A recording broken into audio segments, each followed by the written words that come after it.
Oke, selamat malam semuanya. Ya, ini Aftok edisi 25 Juli 2023. Seperti biasa, malam ini kita akan memberikan update market IHSG dan saham-saham yang sudah masuk di kolom komentar ya Aftok edisi terakhir, edisi 24 Juli. Kita akan bahas satu persatu sesuai dengan permintaan. Kita langsung mulai saja agar durasi tidak terlalu panjang. Seperti biasa, sebelum kita mulai, bagi Bapak Ibu yang belum subscribe channel ini, silahkan subscribe karena ini masih banyak nih yang belum subscribe. Dan juga bagi yang ada yang merasakan manfaat, silahkan dukung kami dengan klik like.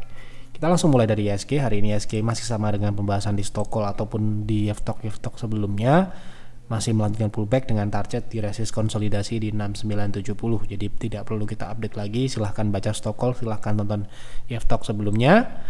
Kita langsung masuk ke pembahasan saham yang pertama. Pak, saya member peer ingin tanya, kok investasi kita di CFIN Klipan ya bisa dapat dividen besar dan anehnya harga sahamnya naik juga besar.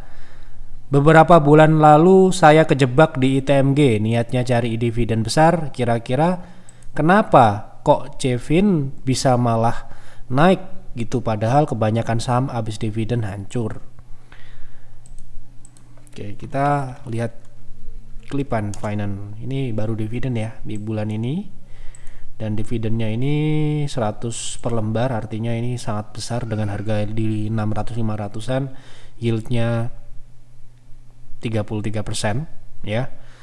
Dan DPR-nya 128%. Ini bukan saham dividen, itu belum pernah memberikan dividen sebelumnya. Jadi kita bicara tujuan investasi kita tidak mencari dividen di saham Klipan ini, dan kebetulan dapat dividen ya kita syukuri itu. Kenapa begitu? Karena ini jelas bukan saham dividen ya, jelas bukan saham dividen. Kalaupun ada ya ini adalah bonus ya, ini bukan saham dividen.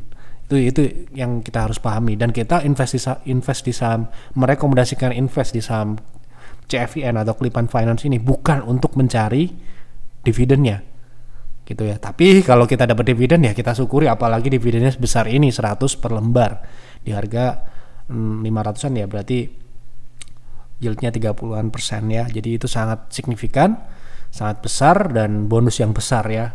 Dan investasi di sini kira-kira dapat dividen itu impactnya ke portfolio itu pertumbuhannya 2%-an ya. Jadi kemungkinan akan mencetak rekor lagi di bulan Juli ini, setelah bulan lalu juga sangat signifikan sekali. Dan saya rasa investasi kita mayoritas tidak mencari dividen ya, seperti saham. Nggak cuma kita invest di CFIN ini bulan Mei ya, jadi Juni, Juli, baru 2 bulan ini sahamnya sudah naik dari harga berapa, kita masuk di 390-an ya, kita dapat di harga 390 average. Sekarang ini harganya sudah 655 gitu ya. Jadi kenaikannya sudah sesuai dengan proporsi yang kita harapkan, karena kita tidak mau invest terlalu panjang. Kita harapkan seperti saham Temas, seperti saham NICL beberapa bulan yang lalu, kemudian saham BRMS ya yang naik signifikan gitu ya.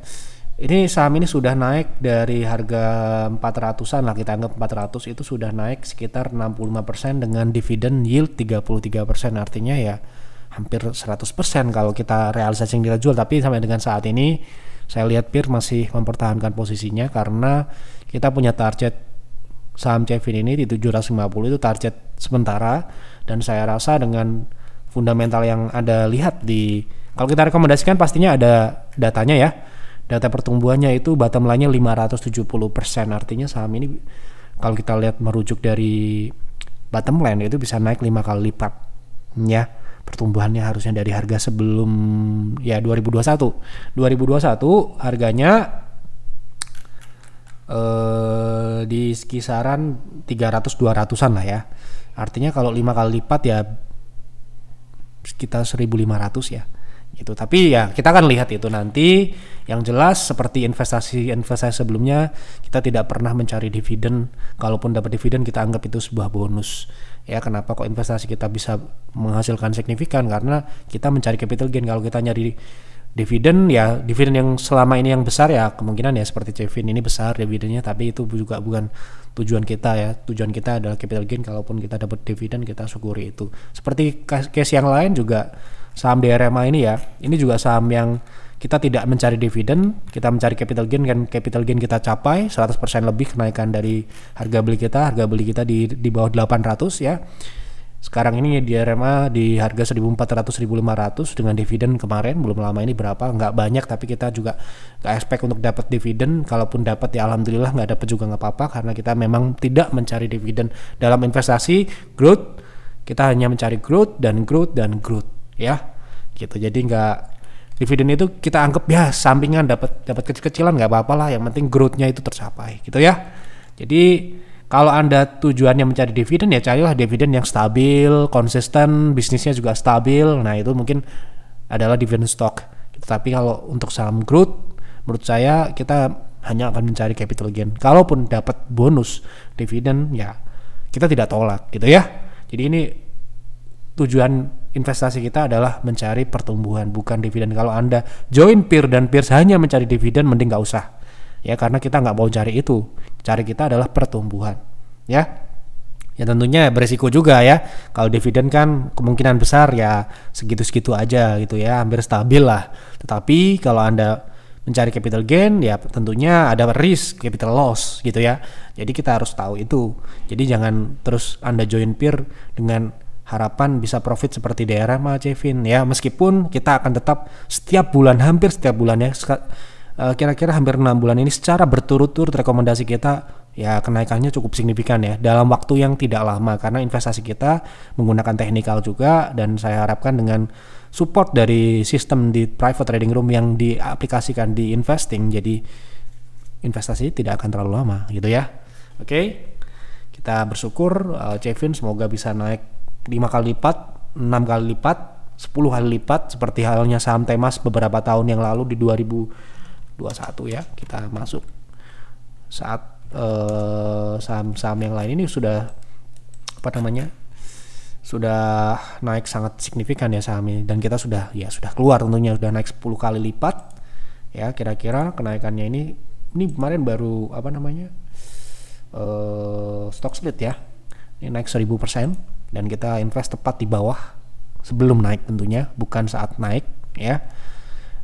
Waktu itu kita sudah bikin videonya kenapa kok kita pilih Temas dibandingkan SMDR, itu kita pernah bahas itu. Dan jadi tidak hanya member peer ataupun member peers yang tahu, tetapi penonton Yeftok pun harusnya penonton setia kami tahu apa yang kami bahas ya. Kalau kita bahas kemudian sahamnya turun, mungkin itu adalah kesempatan Anda untuk beli, kemungkinan ya, seperti itu. Oke, kita langsung masuk ke pembahasan saham yang lain. Jadi investasi kita tidak mencari dividen, kalau dapat dividen itu kita anggap bonus. Tolong bahas TINS, apakah lanjut downtrend jangka menengah? Terima kasih. Oke, kita lihat TINS. TINS ini downtrend jangka menengahnya masih berjalan jelas, walaupun dia naik mungkin ke 1100, 1300, dia masih downtrend. Saat ini dia konsolidasi ya, kalau kita lihat dari pembahasan terakhir downside-nya ini bisa 40-an%. Untuk saat ini secara teknikal konfirmasi lanjutkan downtrend ini jika TINS turun di bawah 870 ya. Jadi ini masih kita anggap fase istirahat dulu karena dia sudah turun cukup banyak ya. Ini konsolidasinya. Konfirmasi lanjut jangka menengah di 870 ke bawah. Seperti itu. Tolong bahas teknikal dan fundamental Cleo. Sudah pernah kita bahas waktu itu.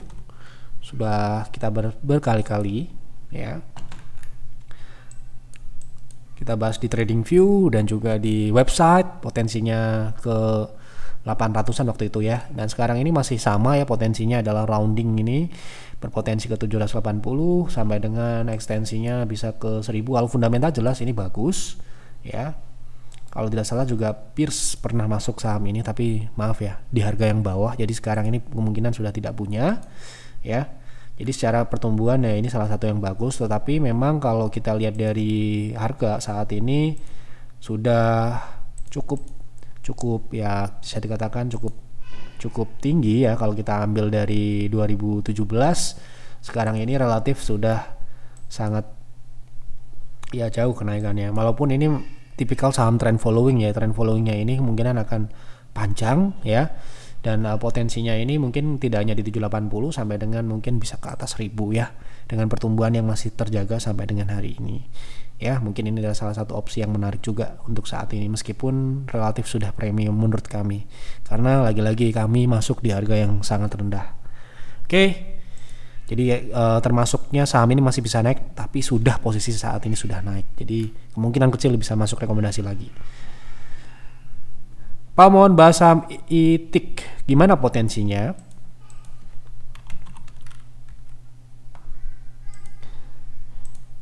Oke, kita lihat ITIK. Sekarang ini kita lihat dari technical. Ini ya sahamnya posisi saat ini konsolidasi ya. Kalau kita lihat potensi jangka pendeknya, pergerakannya masih akan konsolidasi dengan volume transaksi yang masih rendah. Jadi tidak menarik untuk trading untuk sementara ini. Kalau pertanyaannya hanya potensi, kita anggap potensi jangka pendek ya, karena tidak ada pertanyaan yang lebih spesifik. Pagi Pak, tolong bahas BBKP. Apakah ada peluang bangkit? Apa yang menyebabkan BBKP merugi terus? BKP itu sudah lama ya memang belur ya. Jadi ya kita tidak perlu memusingkan itu, cukup hindari saja. Ya kalau kita invest tentunya ya. Jadi tidak perlu memusing-musingkan diri kita untuk mengapa ini kenapa, ya udah cari yang lain gitu ya. Jadi babak belurnya ini sudah sejak pandemi, dan ini memang seperti yang kami bilang kemarin, seperti halnya BTN ya, dimana kalau marginnya terlalu tipis dia akan sangat mudah dan sangat lemah terganggu oleh perekonomian. Kalau ekonominya goyah sedikit dia akan turun, karena ini bank, sekali lagi ya, bank itu sangat tergantung dengan ya kondisi perekonomian gitu ya. Jadi kalau kita lihat dari sebelum pandemi aja ya, kita lihat dari kenapa kok kita penting sekali profitabilitas untuk bisnis apapun, karena kalau dia bisnisnya terganggu sedikit akan sangat mudah untuk dia minus. Nah ini salah satu contohnya. Kenapa, pertanyaannya kenapa kok tadi pertanyaannya kenapa, apa yang menyebabkan BBKP merugi terus? Tidak terus, tapi memang secara bisnis ya, Bank Bukopin ini sangat tipis marginnya ya. Itulah kenapa sampai dengan saat ini dia sulit untuk kembali positif, karena ya lagi-lagi ya di sini memang keras gitu ya, dimana kalau dana itu mencari dimana yang paling returnnya paling bagus, tentunya kalau bank ya, entah itu ya kita lihat ya, dari sisi profitabilitas ini sangat lemah saham ini Bukopin ini ya.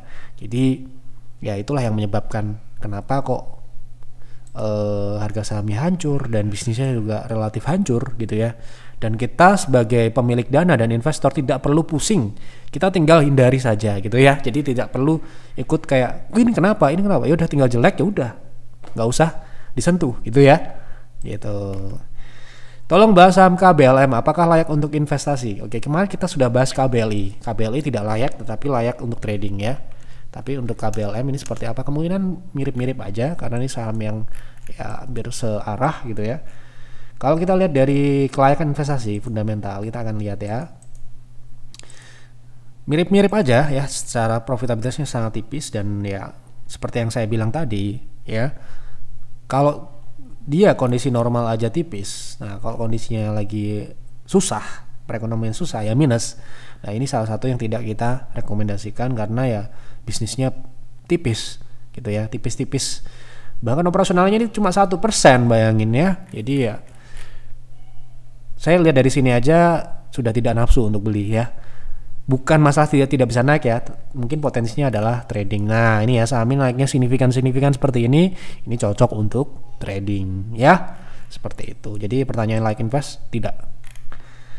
Ini jujur aja ya, saya menilai seperti itu hanya dilihat dari sangat ya, mungkin sangat mudah untuk menyimpulkan itu, tetapi karena itu sudah menjadi aturan yang mutlak, kalau kita merekomendasikan saham itu yang dilihat adalah pertumbuhan dan profitabilitasnya. Kalau profitabilitas tidak memenuhi syarat di atas 5%, secara otomatis sistem kami pun juga tidak akan masuk ke situ ya. Jadi ya kita akan jawab apa adanya, bukan berarti dia tidak bisa naik, bukan ya, ini dari fundamentalnya. Tolong bahas saham ISSP untuk jangka menengah, targetnya di berapa? Kemarin ISSP kita tradingkan juga di PTR ya, sudah profit sampai dengan saat ini, kenaikannya sudah mencapai TP1 di 300 ya. Potensi jangka menengah untuk swing trading ini masih bisa berlanjut ke 314, dan paling tidak minimal di 0,3 ya, itu 340-an itu ya potensinya. Oke. Tolong bahas saham NICL untuk trading jangka pendek menengah, dari segi teknikal targetnya berapa? Trading jangka pendek menengah ini ya abu-abu bisa dikatakan ya. Kalau kita pendek ya pendek, menengah ya menengah gitu ya. Jadi clear. Jadi apa? Kita tidak ada revisi-revisi. Kalau trading jangka pendek ya udah, kita targetnya juga jangka pendek. Kalau kita trading jangka menengah, berarti yang kita cari adalah saham yang sedang uptrend. Ya.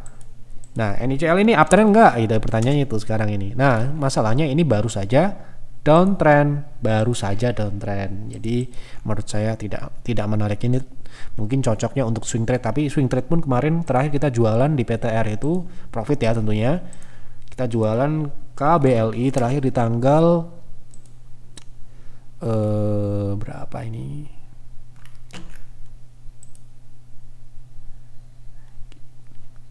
Sorry, NICL ya. NICL terakhir kita jual di 324, itu tanggal 4 Juli. Terakhir kita jual 4 Juli, dan itu adalah hari terakhir dia naik. Bukan berarti kita yang membuat dia turun, bukan, karena kita tuh pemain-pemain kecil, kita trader kecil, tidak mungkin bisa membuat dia turun. Tetapi ya alhamdulillah setelah kita jual sahamnya rontok gitu ya. Dan sekarang ini potensinya masih turun, menurut saya ini masih untuk jangka pendek, untuk swing ya. Itu pun kita mungkin kalau nggak turun ke 220 kita nggak masuk dulu. Kita akan cari yang lain yang posisinya sekarang ini sedang akan naik gitu ya. Oke, terakhir, potensi saham Gotoh ke depannya gimana? Nah, ini pertanyaan ke depan itu jangka pendek, jangka menengah, jangka panjang. Jadi harus jelas, harus clear. Kalau ke depannya gimana ya tetap akan diperdagangkan. Jawaban seperti itu pun tidak salah ya. Jadi sekali lagi ya, di F-Talk ini Anda gratis boleh bertanya dengan saya, tetapi tolong ya pertanyaan yang spesifik dan jelas supaya apa, jawabannya juga tidak absurd. Kalau kamu tanya seperti itu, kita jawabnya juga seperti ini ya. Potensinya seperti apa tetap akan diperdagangkan ya. Jadi itu tidak salah jawaban seperti itu ya. Jadi itu pun berlaku di member kami ya. Member kami yang sudah bayar pun konsultasinya harus jelas. Tidak boleh asal-asal konsultasi ya, karena Anda join di YF itu adalah untuk mencari strategi ya, mencari strategi. Tentunya pertanyaannya harus strategis, bukan pertanyaan ini bagaimana, itu bagaimana ya. Saya ingin trading saham Gotoh di harga saat ini bagaimana, misalkan seperti itu. Pertanyaanmu tidak jelas ya, jadi kita tidak, mohon maaf ya, bukan berarti kita tidak respect, tetapi kita hanya akan menjawab sesuai dengan pertanyaan yang clear dan jelas di sini ya. Nah, ini juga sudah tanya ya, jadi kita sudah jawab. Artinya ya kalau kita lihat dari pertanyaannya, kita akan jawab apa adanya gitu ya. Semoga dapat diterima, semoga dapat dimaklumi. Apa yang kami jawab ini juga bukan sebuah kemutlakan. Tentu saja ini adalah prediksi dan analisa, bisa benar dan bisa salah. Kita tradingkan juga bisa profit dan bisa loss. Yang kita investasikan juga bisa profit dan bisa loss. Jadi saya harap penonton YF-Talk adalah penonton yang dewasa, bisa menelaah, bisa memproses informasi ini menjadi informasi yang lebih baik untuk pengambilan keputusan trading ataupun untuk investasi. Itu saja. Apabila Anda ingin berkonsultasi lebih jauh, silakan join Peers. Kalau Anda investor, kalau Anda trader, joinnya jelas private trading room. Selamat malam dan selamat beristirahat.